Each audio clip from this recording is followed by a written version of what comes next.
Question. James, we saw Khalil back in action at practice station kind of about a month, I think. Are you optimistic about his availability for Saturday, and what can you do for this team? Yes, we are, but to your point, there's still the issue. He's missed a ton of time, both mentally and physically. So we gotta knock the rust off, and we'll see if he's ready. Then, as you guys have seen, he can be a weapon for us. But if he's not physically ready or mentally ready, then we feel like we got some guys, like you've seen with Luke and others, Joey and some other guys that we think, can fill that role. Ideally, we'd love to have him back.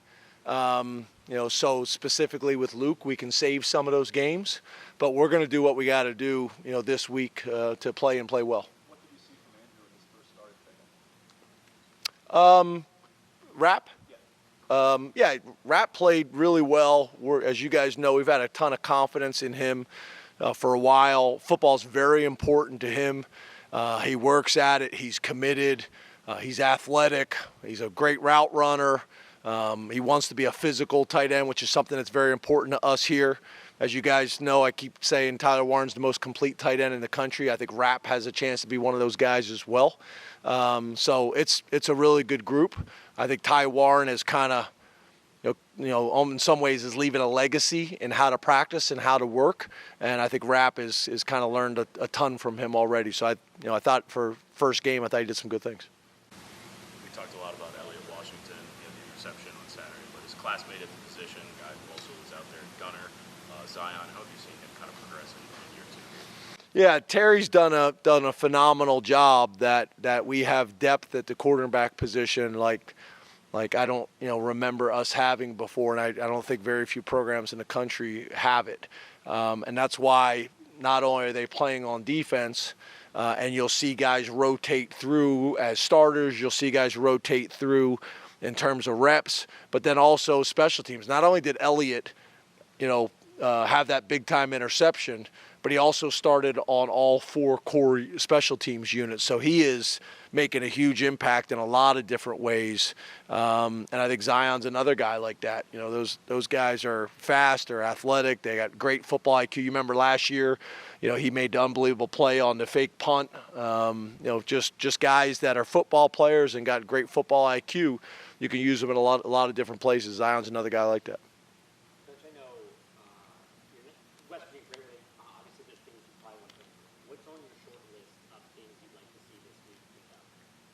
I think the biggest thing is penalties. And when I talk about penalties, as you guys have heard me say before, it's not necessarily the penalties that happen during the play. It's the pre-snap penalties and the post-snap penalties. Those are the ones that you got to clean up because they're focus and discipline penalties.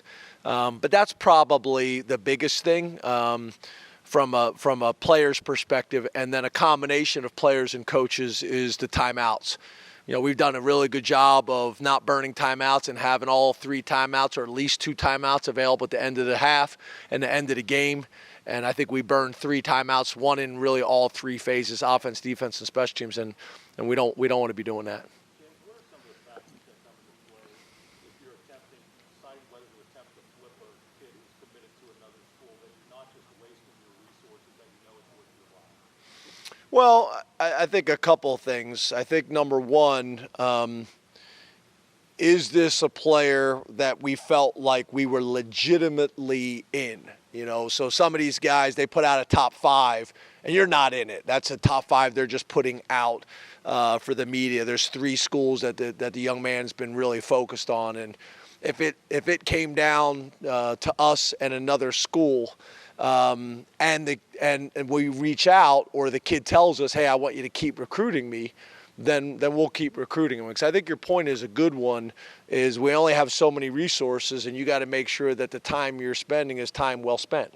And so to me, it's, were we legitimately in it? Is the kid receptive? Is the kid open? And do you feel like, you got a legitimate chance to get them before signing day? We're not a negative recruiting team. We're not a team that's going to go after other people's recruits just to go after other people's recruits. It's about a guy we've had a ton of time invested in, and they still want to be recruited, and we feel like we got a shot.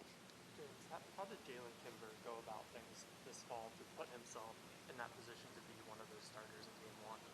Yeah, really well. I mean, I think, when you talk about a veteran, you're talking about a guy who's played a bunch of football in some serious conferences, and done it at a pretty high level, enough that we were very interested in when he entered the portal.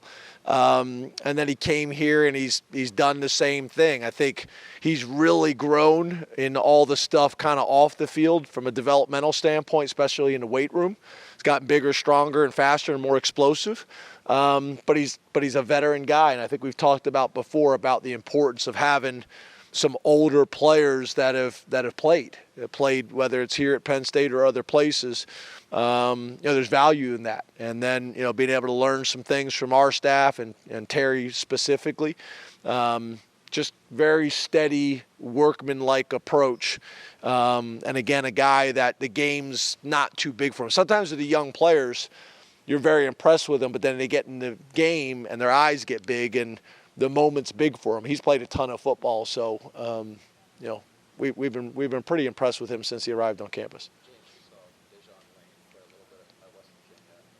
How do you think he reacted to that experience, and what about him has flashed to you? Yeah, good. I think the challenge is, if I remember correctly, he was not a mid-semester guy. I think if he could have been here in the spring, he'd be so much further ahead right now. But when you're talking about us, creating that depth that we talking about and having at least a 2.5 deep, we got to get somebody to step up into that fifth safety role, especially with us playing so much 3 safeties on the field.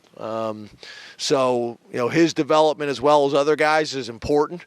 We need his reps to increase this week, and we need his reps to increase next week, the next game, so that his role can continue to grow on special teams and on defense, and that he earns the trust of his teammates and the coaches. But, again, since he just arrived this summer, he's doing some pretty good things. Big, strong, fast, physical guy that's working very, very hard at it right now. But he's a guy, as we've green-lighted, and we're trying to fast-track his development, kind of speed up his maturation process. What's impressed you about the linebackers so far, and is there anything you hope to see on Saturday from the group? Yeah, that's another position in terms of, we have to create some depth, whether it's with some position changes like you guys have seen, or maybe playing some guys like we've done. We just got done talking about with Day, and we've done with Coop. There's going to be some guys that we're going to have to use some games on to develop that depth. But overall, I think our starting unit we feel really good about, and even some of the backups that have played a decent amount of football for us. But we have some depth issues there. So, the development of guys like Dakari and Specca and those guys is going to be really important for us moving forward. James, AJ Harris credited Jalen with kind of calming him down a little bit before the game because of his nerves. But what have you seen from Jaylen as developing as a leader and that side of his game now as a senior?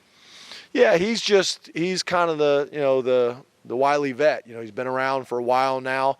Played a ton of football for us, played really well on Saturday, as you guys saw. But I also think he's one of these guys that, not only did he play well on Saturday, but he practices well and he works hard. He is one of the smartest football players I've ever been around. If you watch him, he's out there and he is kind of orchestrating everything. Really a vocal player on the field. The game of football makes sense to him and really always has. So he's just a guy that the guys on the team respect his physical ability. They respect his mental ability, his football IQ, and his approach to the game. I think we're in the argument for one of the best safety rooms in the country when you take Zachy, KJ, and Jaylen Reed. That's a really nice combination of pieces to work with. We need this to continue to grow. Thank you, Coach. Thanks, guys.